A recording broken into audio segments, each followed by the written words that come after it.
Hello friends, already మీరు thumbnail చూసే ఉంటారు. ఏంటంటే పంజాబ్లో ఓజీది ఫస్ట్ డే ఫస్ట్ షో. మేమైతే ఇప్పుడు ఎగ్జాక్ట్గా 4:30 అయితే అవుతుందన్నమాట. ఏంటంటే షో ఎగ్జాక్ట్గా 6 o'clockకి, కానీ సెలబ్రేషన్స్ ఉన్నాయన్నమాట. అందుకే మేము ముందుకు వెళ్తున్నాం. ఇంకా చూసారు కదా ఫ్రెండ్స్, ఎంతమంది, మొత్తం బ్లాక్ అనమాట. బ్లాక్ అండ్ బ్లాక్ మొత్తం బ్లాక్ అవుట్ఫిట్స్ వేసామన్నమాట. ఇంకా చాలామంది అయితే వస్తున్నారు మాకు జాయిన్ అవ్వడానికి. ఇంకా సింపుల్ ఏంటంటే రాత్రి అసలు నిద్ర పట్టలేదు. మేము మొత్తం ఓజీ స్టార్టింగ్ నుంచి ఎండింగ్ వరకు మొత్తం రివైజ్ చేసి మరి ప్లే చేసి అయితే 3 గంటలు లేకుండా డైరెక్ట్గా ఇంకా పడుకోలేదన్నమాట. సింపుల్గా ఆ ఓజీవే ఫుల్ అవే ప్లే చేసుకొని అవే వింటూ ఉన్నాం అనమాట. మా ఫ్రెండ్స్లో ఫ్రెండ్స్ బిగ్ ఫ్యాన్ అనమాట పిఎస్పీకే గారికి. సే ఎనీథింగ్ బ్రో, చెప్పు. అదే ఇంకా వీళ్ళందరూ ఒక్కొక్క, ఇగో మోనిష్ ఏం చెప్పమా ఈ సినిమా ఏంటి ఫ్రెండ్స్? పొద్దు నుంచి చెప్తున్నాం కదా, యాంగ్జైటీ అంత ఎక్కువైందంటే రాత్రి పడుకోలేదు. ఆ యాంగ్జైటీకే మొత్తం పడుకోలేదు అనమాట. ఏంటంటే ఫోన్ ఓపెన్ చేసిన వెంటనే మొత్తం ర్యాంప్ అని చెప్పి మాకు బుర్రలు అయితే పాడు చేస్తారు. అందుకే మాకు ఆ యాంగ్జైటీకే మాకు నిద్ర పట్టలేదు అనమాట. ఇంకా వీడియోలో లాగొద్దు, డైరెక్ట్గా ఇంకా ఇగోండి ఫ్రెండ్స్ ఓజీ అదే ఇంకా డైరెక్ట్గా థియేటర్లో కంటిన్యూ చేస్తా. అక్కడ సెలబ్రేషన్స్ ఎలా ఉంటాయి మొత్తం చూపిస్తా. ఇంకా end of the day movie review కూడా మాట్లాడుకుందాం. సరే మరి థియేటర్ దగ్గర కలుద్దాం.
ఇప్పుడైతే సినిమా అయితే చూసాం అనమాట.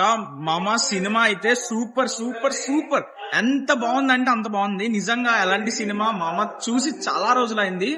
ఇప్పుడు యానిమల్, అక్కడ తర్వాత ఇప్పుడు బ్లడ్, మొత్తం మామ సినిమా అయితే చాలా బాగుంది. మీరు ఖచ్చితంగా వెళ్ళండి, విజిట్ చేయండి. ఖచ్చితంగా కమెంట్స్ లో అయితే చెప్పండి ఎంతమంది చూసారు, ఇంకెంతమంది వెళ్ళలేదు. మర్చిపోకుండా వెళ్ళండి. It's like movie was blockbuster అనమాట. Waiting for part 2. అదనమాట. మీకు ఎలా అనిపిస్తుందో మర్చిపోకుండా చెప్పండి. నాకైతే సినిమా పిచ్చగా నచ్చింది అనమాట. మేమైతే వెళ్ళాం మామ. ఫస్ట్ పైన సీట్లు అయితే కూర్చోలేదు, మొత్తం కింద గంతుతోనే ఉన్నాం అనమాట. అలా అయితే సినిమా అయితే ఫుల్ కంప్లీట్ గా అయితే ఎంజాయ్ చేస్తాను అనమాట. సరే మరి నెక్స్ట్ వీడియోలో కలుద్దాం. నేను మీ పలా సైనింగ్ ఆఫ్. జై హింద్.